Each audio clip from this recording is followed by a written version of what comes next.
بعد مرور سنة وشهر على الإبادة على قطاع غزة، الأطفال يعني نسوا شو يعني فكرة تعليم، شو يعني مدرسة، تم تشويه مفهوم المدرسة. فإحنا من خلال هاي الخيم بنحاول نسترجع جزء بسيط من مفهوم المدرسة للطلاب والطالبات في قطاع غزة.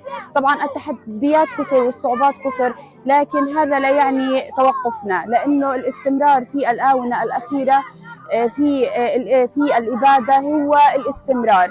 فكرة الاستمرار حاليا هي الحل لكل المجالات، مش فقط للقطاع التعليمي.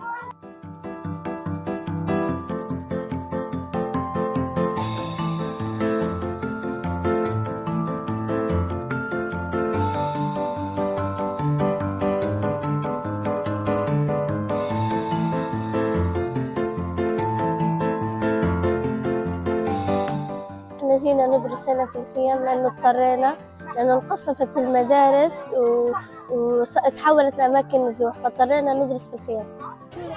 أتمنى إنه نرجع المدارس وتخلص الحرب.